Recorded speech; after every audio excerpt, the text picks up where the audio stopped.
Hello guys, welcome back again. Dito lang yan sa channel natin kay Trendcoins. Ngayon mga Trendcoins ay mag-update tayo dito sa World App. Ano nga ba itong si World App kumpara mo dito sa Telegram guys? Ito nga World App na to guys ay closed source, samantalang itong si Telegram ay open source.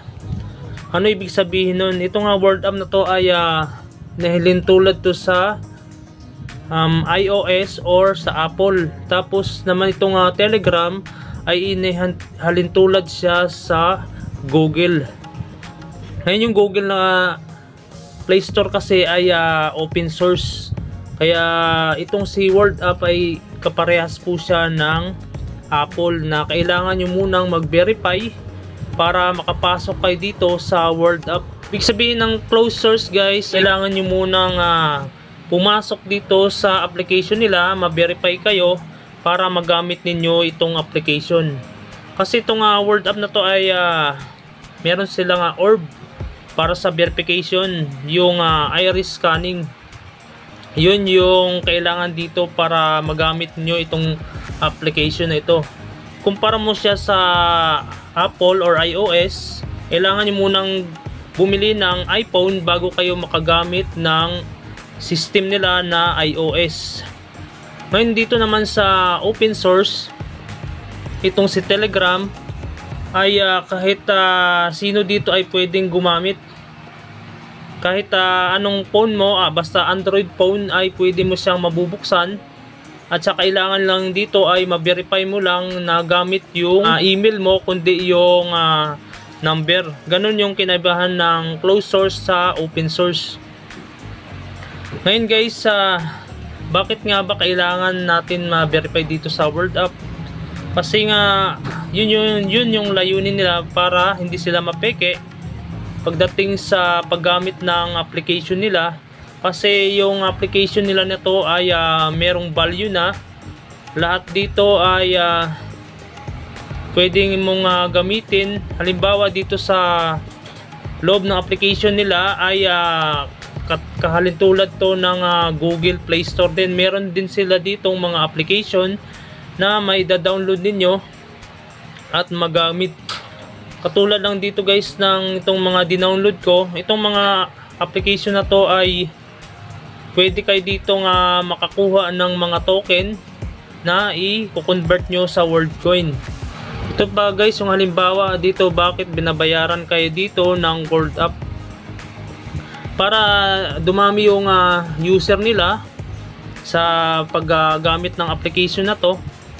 At syempre hindi naman sila magbibigay ng ganyan kung wala silang babalik na pera sa kanila. Kasi bawat pindot ng application nila dito ay meron din yung katumbas na kita nila sa app nila guys. Ito pa guys yung halimbawang example dito.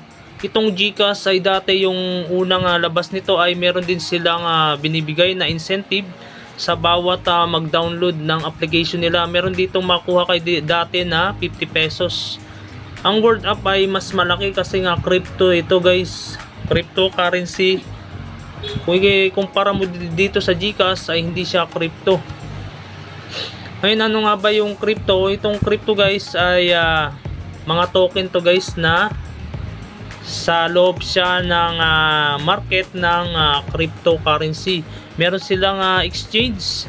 Marami kasing nagsasabi dito sa World App ay yung pag-scan ng mata ay makukuha daw yung data mo dito. Ngayon ito yung paliwanag dito guys. Meron naman silang ditong privacy, data privacy na makikita nyo sa application na to guys. Punta kayo dito sa settings, check nyo yung account niyo kung talagang detalyado or may details kayo dito ng account ninyo guys. Check nyo yan, click nyo yan. Yung nakalagay lang dito ay username, currency, phone number at saka itong world chain address. Yan lang yung details na nakalagay dito guys. Walang mga pangalan ninyo, wala yung address ninyo at saka kung ano-ano pa guys na nakalagay dito. Ngayon, paano nila makuha yung data nyo dito? Check nyo dito guys sa security and privacy. Basahin nyo mabuti dito yung mga nilalaman ng data privacy nila guys. About world privacy.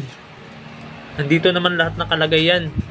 Yan guys, so makita nyo yung World is private by design. We don't want to know who you are, only that you are human. You are in control of your data. Your data is encrypted and store your device. And guys, basahin nyo lang dito lahat yan. Malalaman nyo dito yung mga nilalaman ng data nyo. Data privacy. Ayan guys. Basahin nyo ng maigi yan na intindihin nyo kung bakit nga ba merong verification or scanning ng mata dito guys.